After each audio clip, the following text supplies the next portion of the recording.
Good evening बच्चों, कैसे हैं आप लोग। चलिए आज आप लोग के डिमांड पे हम लोग ने अपना डाउट सेशन स्टार्ट किया है, जो आप लोग की क्लास यानी क्लास 5th की है। और चैप्टर है, इसमें फर्स्ट चैप्टर हम लोग ने जो लिया है वो है लेसन 12 का सिंपल मशीन। ठीक है, इसमें कुछ टॉपिक्स हैं जिसको आज हम लोग डिस्कस करेंगे, जिसके बारे में आप लोग ने मुझसे रिक्वेस्ट किया था कि मैम आप प्लीज़ इसको डाउट सॉल्व कर दीजिए हमारा। तो जो डाउट है वो पहला डाउट है डिफरेंट टाइप्स ऑफ लीवर का। सेकंड आपका जो टॉपिक है वो इंक्लाइन प्लेन का है। थर्ड टॉपिक आपका स्क्रू का है। और फोर्थ आपका पुले और व्हील एंड एक्सेल का है। ये सारे टॉपिक्स आज हम लोग इस वीडियो में डिस्कशन करेंगे। ठीक है, तो फर्स्ट हम लोग लिखने जा रहे हैं, जो स्क्रीन बोर्ड पे अपने लिखेंगे हम, वो डिफरेंट टाइप्स ऑफ। डिफरेंट का मतलब आपको पता है अलग अलग, टाइप्स प्रकार, ठीक है, अलग प्रकार के, ठीक है, ऑफ लिवर। लीवर का मतलब यहाँ रॉड से होता है। रॉड ये कह सकते हैं आप, एक सिंपल रॉड, या उसको टूल का इस्तेमाल दे सकते हैं, उसको टूल का भी नाम दे सकते हैं हम लोग, टूल कह सकते हैं। टूल क्यों कह सकते हैं, क्योंकि टूल जो होता है वो कोई कॉम्प्लेक्स वर्क होता है हमारा, जिसको हम लोग खुद से नहीं कर सकते हैं। तो किसकी हेल्प लेते हैं, लिवर की हेल्प या टूल्स की हेल्प लेते हैं, जिससे वो काम हमारा आसान हो जाता है और हम लोग बड़े आराम से उस काम को हम लोग फ्रीली कर सकते हैं। ठीक है ना, तो लिवर यानी सिंपल मशीन से ही डिनोट होता है। तो अब पहले लिवर कौन सा होता है, फर्स्ट क्लास लिवर, जो फर्स्ट डिफरेंट में 3 आते हैं, आपकी 3 कैटेगराइज्ड होती हैं। अब जब से आप डिफरेंट टाइप्स दिखाएंगे ना, तो 3 तरीके के लिवर्स होते हैं आपके, जो आपकी सिंपल मशीन में काउंट किए जाते हैं। ठीक, तो उस सिंपल मशीन में अलग अलग टाइप के कैटेगरीज होती है, जैसे first class liver, second class liver and third class liver. तो अब आज पहले हम लोग डिस्कशन किसके बारे में करेंगे, फर्स्ट क्लास लेवल का। तो फर्स्ट क्लास लेवल में हम लोग क्या करेंगे,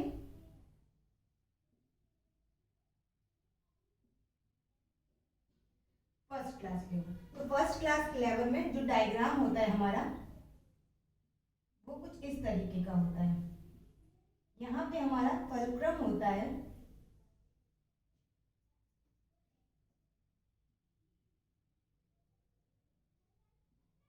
कुछ इस तरीके का। फर्स्ट क्लास हमारा जो डायग्राम होता है वो इस तरीके का होता है। तो ये जो होता है हमारा फलक्रम, फलक्रम क्या होता है, फलक्रम में होता है उसको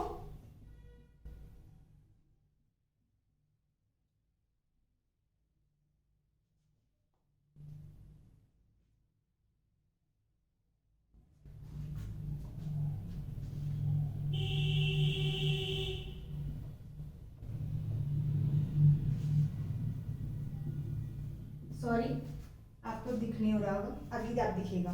ठीक है, ये लोड है, जैसे किसी सामान को हमें उठाना है, जैसे किसी सामान को हमें उठाना है, तो अब हम लोग किसी जगह से उस पर रख करके और उसके बाद उस पर क्या करते हैं, एफर्ट डालते हैं, फिर उसको हमको उसको पुश करना होता है। जैसे मान लीजिए इसमें क्या है, कोई सामान हमने यहाँ पे रखा है, इसको उठाना है हमको। ठीक है, अब इसको उठाने के लिए हमको यहाँ से एफर्ट डालना होगा, तो हमने यहाँ से पुश किया। ठीक है, जब पुश करेंगे इस पर, तो ये सामान किधर की डायरेक्शन के ऊपर, अपवर्ड डायरेक्शन के लिए।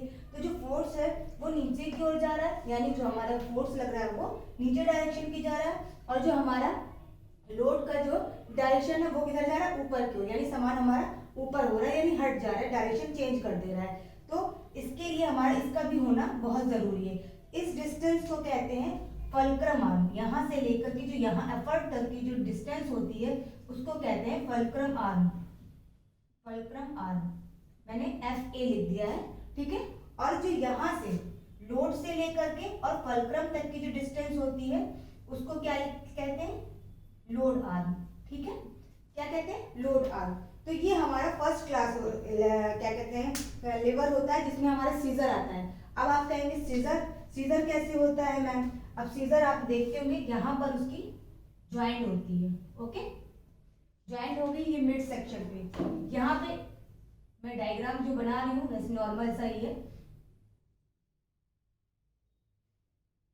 ठीक है, ये ऐसे डायग्राम बना दिया मैंने।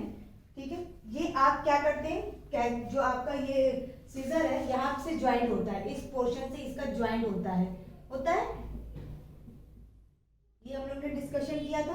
उसके बाद हम लोग एफर्ट कहाँ लगा रहे हैं, दिस वे एंड जो वर्क हमारा हो रहा है वो इस टाइम पे हो रहा है। ठीक है ना, तो जब इस समय यहाँ पे ये वर्क हो रहा है तो हमारा एफर्ट इधर लग रहा है और और लोड यहाँ पर है। क्योंकि लोड यहाँ पर क्यों, क्योंकि कोई भी मान लीजिए हमारा कोई पेपर है या कोई हमारा क्लॉथ है या कुछ भी जिसको हमको कट करना है, तो ये हमारा उस डायरेक्शन में क्या कहते हैं डिनोट करता है। तो ये हमारा फर्स्ट क्लास लीवर था।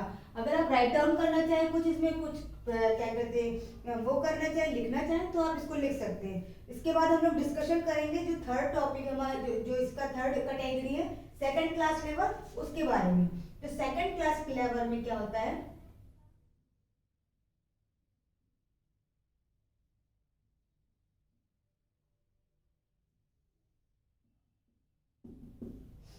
देखिए अब सेकंड क्लास में क्या होता है, लेवर का डायरेक्शन और फेल्क्रम का डायरेक्शन और लोड का डायरेक्शन क्या होता है, चेंज हो जाता है। यहाँ पे क्या होता है, मैं इसको रब कर देती हूँ जिससे थोड़ा इजी हो जाए आपको समझने में भी।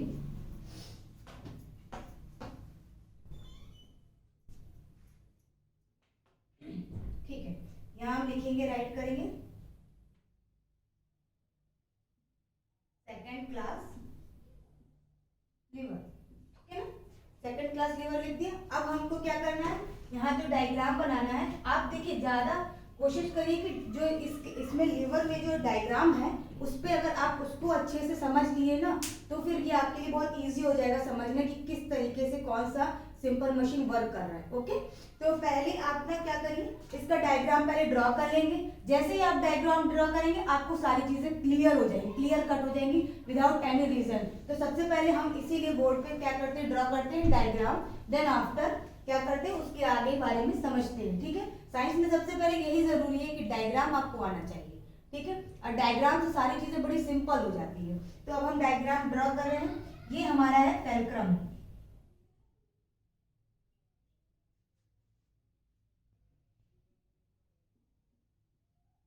ओके,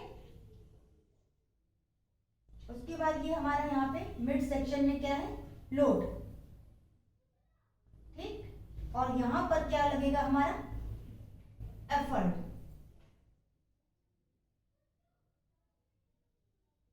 ठीक है ना।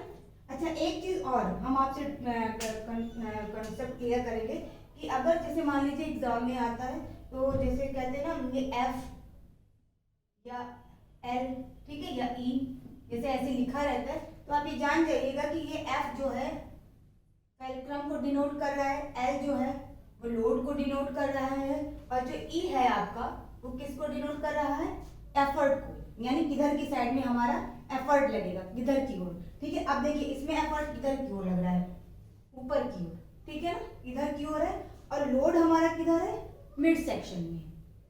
प्रेशर हमारा किधर है, मिड सेक्शन में, और जॉइंट किधर है, लास्ट सेक्शन। एक पॉइंट पे फेल्क्रम है, दूसरे पॉइंट पे हमारा क्या है, एफर्ट है, और मिड सेक्शन में हमारा क्या है, लोड है। अब इसको कैसे समझेंगे, तो इसमें क्या है, आपने नेट क्रैकर्स देखा होगा या बॉटल ओपनर्स देखा होगा। तो नेट क्रैकर्स में क्या होता है, और इसमें एफर्ट जो होगा, जो हम फोर्स लगाएंगे वो ऊपर की ओर लगाएंगे। ठीक है, और जो क्या कहते हैं लोड है उसके ऊपर जो प्रेशर पड़ेगा वो नीचे की ओर पड़ेगा। ठीक है ना, और जॉइंट किधर है, साइड में। जैसे मान लीजिए ये नेट क्रैकर्स है, इसका जो जॉइंट है वो यहाँ है। ठीक है, इसका एक पोर्शन ये ऐसे हैंडल रहता है इसमें, ये। ठीक है, और एक पोर्शन इधर की ओर रहता है, ये जस्ट लाइक दिस। ठीक है, तो इसमें क्या होता है, ये जॉइंट है। ठीक है ना, जॉइंट समझ गए ना। अब हमारा एफर्ट किधर लग रहा है, ये इधर की ओर हम अपना फोर्स लगाएंगे। ठीक है, अब अपना एफर्ट लगा रहे हैं, और यहाँ पे क्या है, हमारा लोड रखा हुआ है जिसको हमें कट करना है। ठीक है ना, जो नट्स वगैरह होंगे, जो यहाँ पे नट्स वगैरह रखेंगे, तो इधर की ओर लगेगा। अब अगर ऐसे ही, अब यहाँ से ऐसे उठा के ये ऐसे करेंगे। ठीक है, देन आफ्टर एफर्ट हमारा लगेगा, और ये प्रोसेस हमारा वर्कआउट होगा, जिसकी वजह से हमारा जो नेट क्रैकर्स है, जिससे हम नट्स काटते हैं, वो सारी चीजें इजी हो जाएंगी। या बॉटल ओपनर ले लीजिए, आपने बॉटल ओपनर लिया, जस्ट लाइक दिस आप इसको इमेजिन करिए कि ये बॉटल है। ठीक है, अब बॉटल को हमको खोलना है। ठीक है, अब यहाँ पर हम लोग ने ओपनर लगाया। ठीक है ना, यहाँ साइड में मुंह जुड़ा हुआ है। ठीक है ना, दिख रहा है ना, दिख रहा है, विजिबल हो रहा है। ठीक, चलिए अब हमने इसको पुश किया ऊपर की ओर, किया ना, तो ये फोर्स किधर की ओर अप्लाई हुआ, ऊपर की ओर, फोर्स ऊपर की ओर अप्लाई हुआ, और उसके बाद फिर ये नीचे की ओर पुश हुआ। तो जब पुश हुआ तो फिर ये क्या हो गया, ओपनर से जो हमारा क्या कहते हैं ढक्कन था वो खुल गया। ठीक है, इससे ही आपको क्लियर हो गया होगा कि जो हमारा लोड और जो फेल्क्रम और एफर्ट है वो कैसे लगा और हमारा वर्क कैसे आउटपुट हमें कैसे मिला। ठीक है ना, ये क्लियर हो गया है। Any doubt? अगर कोई एनी डाउट होगा तो आप मुझे मैसेज कर दीजिएगा या डिस्क्रिप्शन बॉक्स में बता दीजिएगा मुझे। ठीक है ना, चलिए चलिए अब करते हैं सेकंड के ऊपर। सेकंड टॉपिक हमारा क्या था, और इसके बाद वाला जो थर्ड कैटेगरी है वो क्या है, थर्ड क्लास लेवल।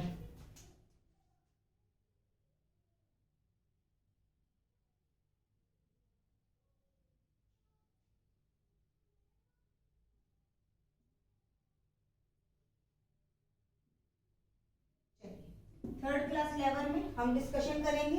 अब सबसे पहले मैंने क्या आपसे कहा था कि पहले हम डायग्राम बना लेते हैं। तो अब डायग्राम क्या करेंगे, जैसे मान लीजिए ये हमारा लोड है, जैसे हम लोग ने फर्स्ट क्लास में बनाया था ऊपर की ओर।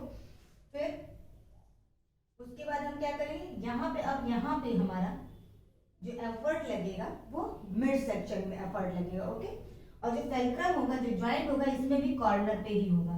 अब फर्स्ट क्लास में हम लोग ने कैसे बनाया था डायग्राम कि हमारा क्या था, मिड सेक्शन में फेल्क्रम था, एफर्ट इधर था और लोड ऊपर था कि नहीं था। अब इसमें क्या होता है, इस तरीके से मैं आपको दूसरी पेंसिल करके बता दे रही हूँ मार्कर से। इस तरीके से फर्स्ट क्लास का जो डायग्राम था वो ऐसा था, ऐसा था कि नहीं था। ठीक है ना, इसमें भी बस क्या चीज चेंज हुई है, इन दोनों का डायरेक्शन चेंज हो गया है। ये यहाँ से आ गया है और ये यहाँ चला गया है। ठीक है, बाकी लोड वहीं पर है। तो इसमें जो फेल्क्रम है ये सॉरी ये एफर्ट है, ये फेल्क्रम है,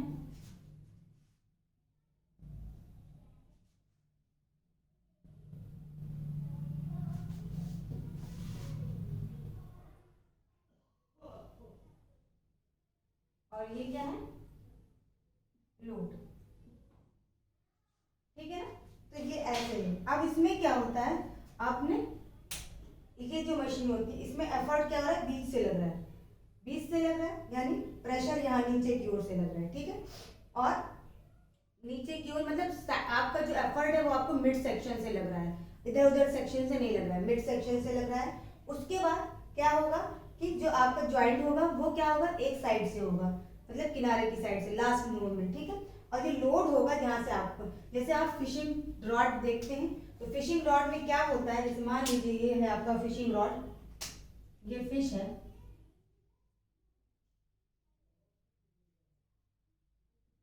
ठीक है, ये हमारी फिशिंग रॉड के लिए ये ऐसे है, यहाँ पे हमारा एफर्ट के लिए वो लगा रहता है जिसको हम घुमाते हैं, और ये हमारा ज्वाइंट है।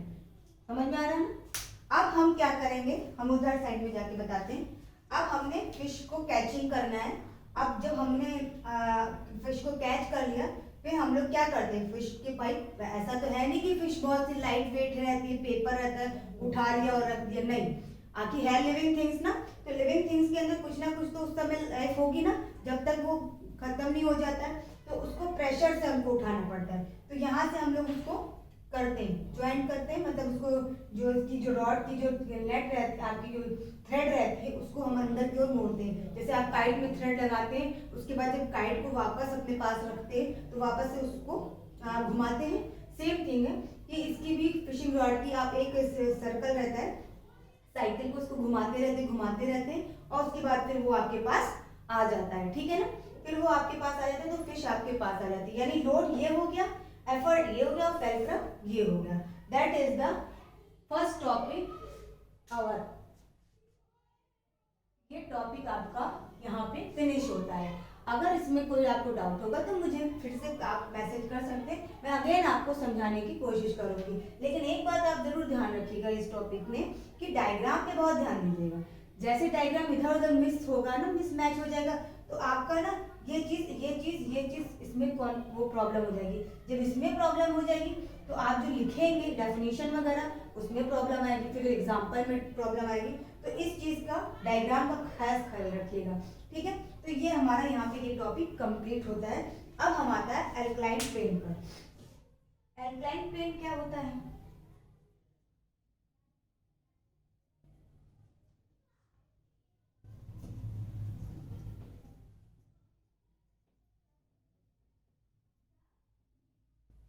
ठीक है, ये वीडियो। अब दूसरा जो वीडियो है हमारा वो है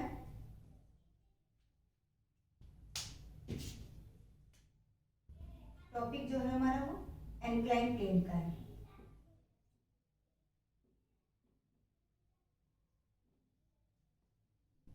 ठीक है, एल्कलाइन प्लेन एक सरफेस टाइप का होता है, ठीक है, एक हॉरिजॉन्टल सरफेस टाइप का होता है। आपको पता होगा कि हॉरिजॉन्टल और वर्टिकल क्या होता है। दिस इज कॉल्ड वर्टिकल और दिस इज कॉल्ड हॉरिजॉन्टल। तो जो एल्कलाइन प्लेन सरफेस होता है वो एक तरीके का हॉरिजॉन्टल सरफेस होता है। उसको हम जस्ट लाइक दिस, जैसे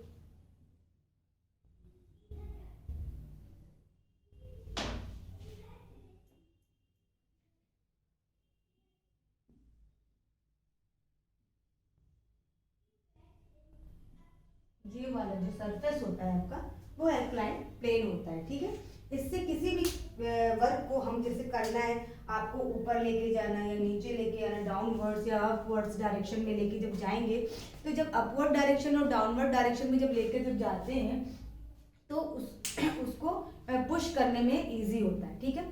जैसे सामान को उतारना, कोई लोड आ रहा है किसी गोडाउन से या कहीं से भी इसको चढ़ाना है तो उसको लेके जाने में इजी पड़ता है ये एल्कलाइन प्लेन, ठीक है। क्योंकि आप स्टेयर पे पुट डाउन करेंगे फिर ऐसे लेके जाएंगे फिर तो उसमें काफ़ी टाइम लगेगा। इससे जाने में ज़्यादा इजी होता है। अगर कोई वर्कर जा रहा है तो भी ठीक है, अदरवाइज नॉर्मल वहाँ से आपने पुश कर दिया, सामान आपका नीचे आ गया, ठीक है ना। अगर कोई ऊपर लोड कर रहा है तो वर्कर ऑटोमेटिकली, एक वर्कर लग गया, दो वर्कर, एक यहाँ है एक यहाँ है, इसने इसको हैंड ओवर किया, इसने इसको रख करके लोड को ऊपर चढ़ा दिया। तो ये एज ए सिंपल मशीन में इसको भी ज्वाइंट किया जाता है। तो ये होता है एल्कलाइन प्लेन। अगर अगर किसी बात की देखा जाए कि एल्कलाइन प्लेन जो होता है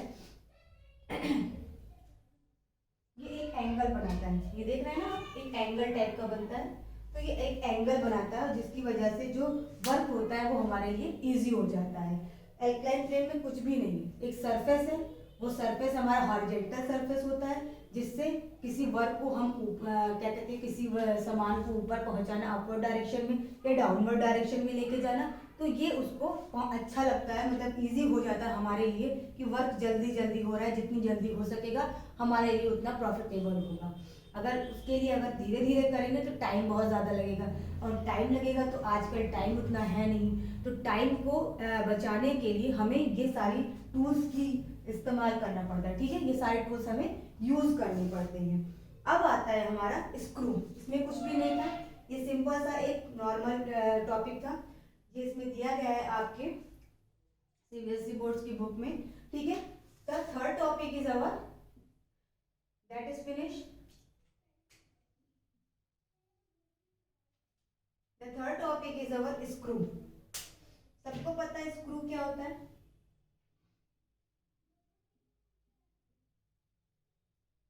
इसमें कोई डाउट होगा तो मुझे मैसेज करिएगा, ठीक है ना। अब आता है हमारा थर्ड टॉपिक स्क्रू। स्क्रू क्या होता है?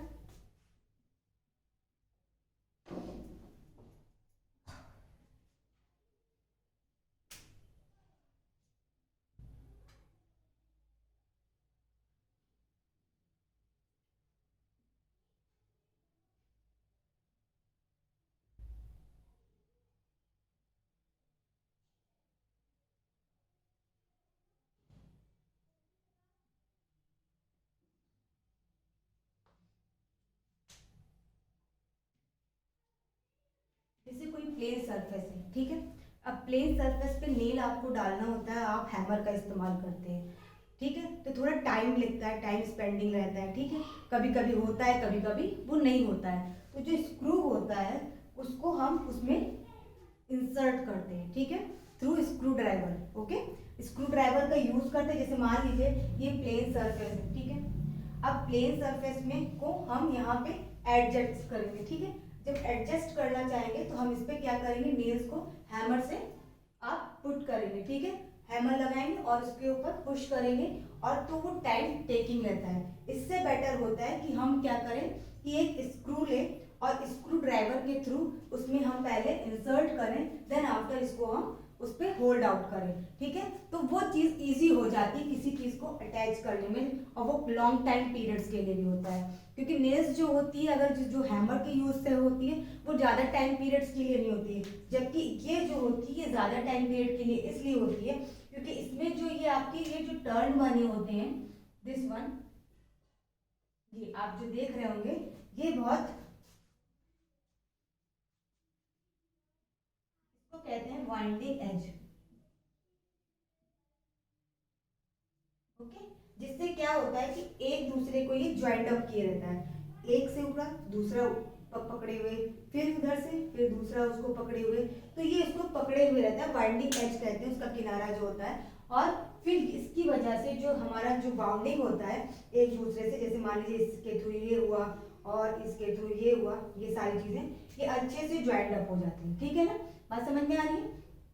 तो ये जो स्क्रू होता है, अब जैसे इसका बेसिकली यूज स्क्रू जैक में भी होता है। जैसे आपकी बड़ी बड़ी कार होती है, ठीक है, बड़ी बड़ी गाड़ियाँ होती है, टायर खराब हो जाते हैं, है ना, या उसमें किसी क्या कहते हैं बड़ी इंडस्ट्री वगैरह में, फैक्ट्रीज में किसी स्क्रू जैक का इस्तेमाल करके उसको सामान को लोड करना और उसको फिर फिक्स करना, ये सारी चीज़ें आपका स्क्रू ही एक काम करता है, ठीक है, उसको फिक्स करने में। उसको अब आपको कार की लोडिंग में, जैसे कार आपने क्या किया, कार का टायर खराब हो गया, ठीक है, पंचर हो गया, तो आपने क्या किया, स्क्रू जैक लगा करके उस टायर को निकाल दिया, ठीक है ना। अब उस टायर को निकालने के बाद क्या हुआ, आपने दूसरा का टायर उसमें होल्ड कर दिया, ठीक है, तब तक आपका स्क्रू जैक उसमें लगा हुआ है। उसके बाद जब आपने उसको बाइंड कर लिया अच्छे से, ठीक है, जब कार में अच्छे से आपकी वो लग गई, व्हील लग चुकी है, देन आफ्टर आपने स्क्रू जैक को वापस से टर्न आउट किया और बाहर निकाल लिया, ठीक है।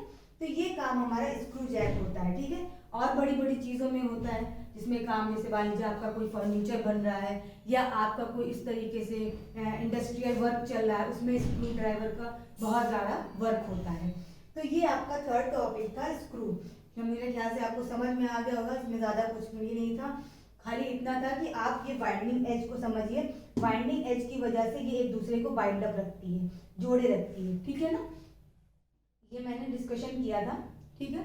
और जब जोड़े रहती है तो ये आपस में अच्छे से ज्वाइंट हो जाते हैं और फिर निकलने का कम चांस रहता है। अगर नॉर्मल आपका जो नेल्स होता है, ये नॉर्मल नेल्स है आपकी, जैसे मान लीजिए ये कोई नेल्स है,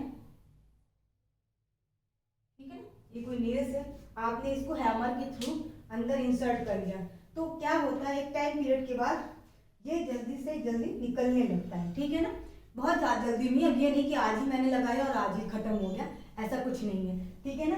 तो ये इसको जल्दी ये निकलेगा, थोड़ा टाइम पीरियड लेगा, लेकिन इसके इन कंपैरिजन टू इसके ये जल्दी निकल जाएगा, ठीक है ना। तो ये है स्क्रू। अब आता है आपका नेक्स्ट टॉपिक, पुलिंग।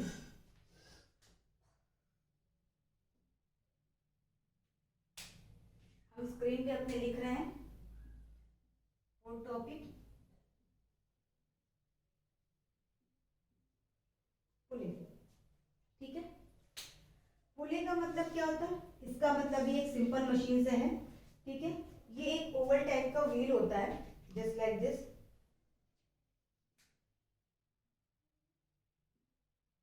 ठीक है ना, ये व्हील टाइप का होता है। इसमें क्या होता है, जैसे कोई सॉरी, ठीक है, अब इसमें क्या होता है, जो फोर्स होता है, ठीक है, फोर्स जो होता है वो अप्लाई होता है तो डायरेक्शन चेंज करता है। जैसे मान लीजिए हमने फोर्स को नीचे की ओर किया, ठीक है, नीचे की ओर, तो जो जो आपका लोड होगा उसका डायरेक्शन चेंज हो जाएगा, ठीक है।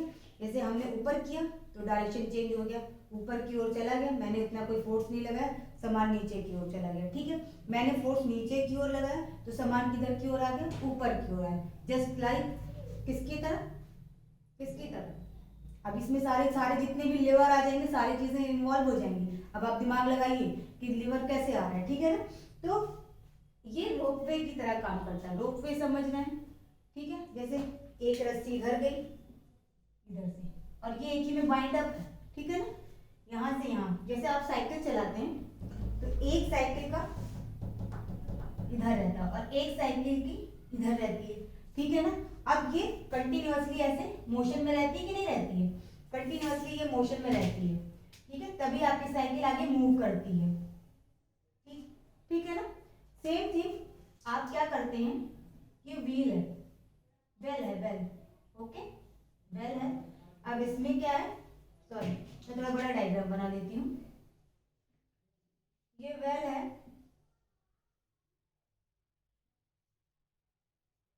अब बेल में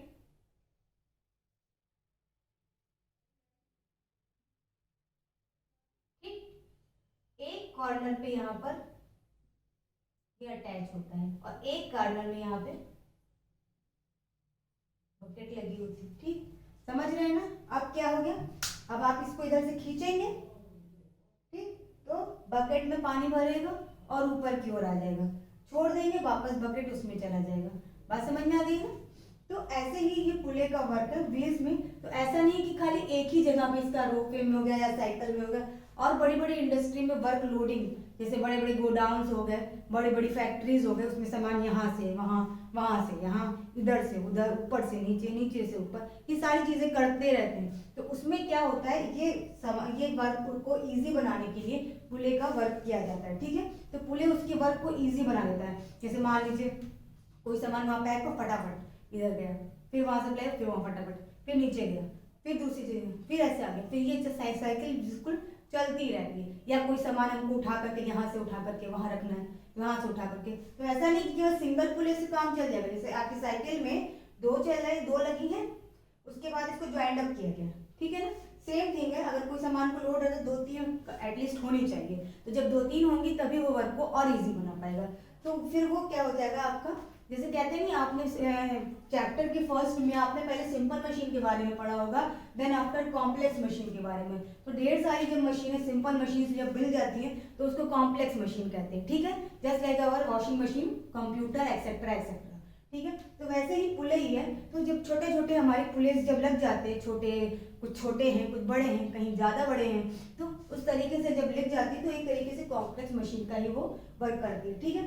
तो ये हमारा टॉपिक फिनिश हुआ पुले का। बात समझ में आ गई, ठीक है।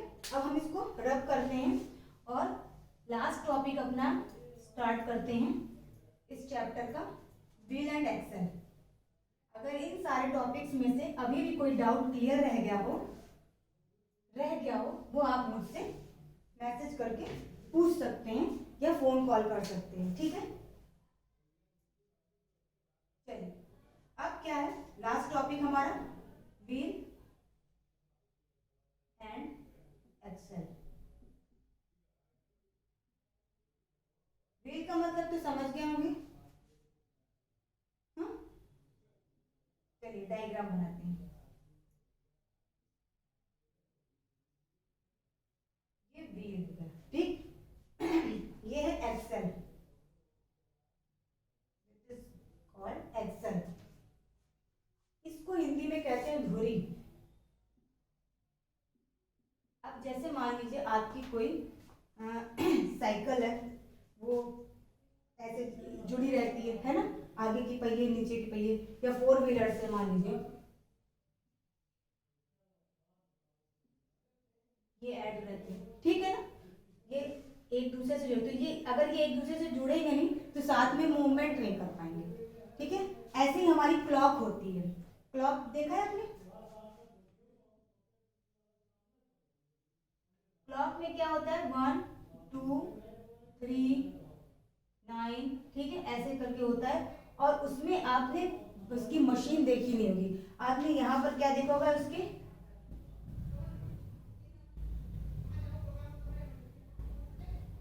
ठीक है। ये क्या होता है आपका, ये ऐसे आपकी जो क्या कहते हैं आपकी निडल होती है, ठीक, निडल। अब ये निडल्स जो है, सुइयां जो है, वो आपके धीरे धीरे धीरे धीरे चलती हैं। लेकिन जब आपके इसके बैक में देखेंगे तो क्या होता है, उसमें छोटी छोटी व्हील्स और साइड में धुरी लगी रहती है, ठीक है, जो एक दूसरे को जोड़ते रहते हैं। और जब वो जोड़ते हैं तो क्या होता है कि वर्क को अच्छे से,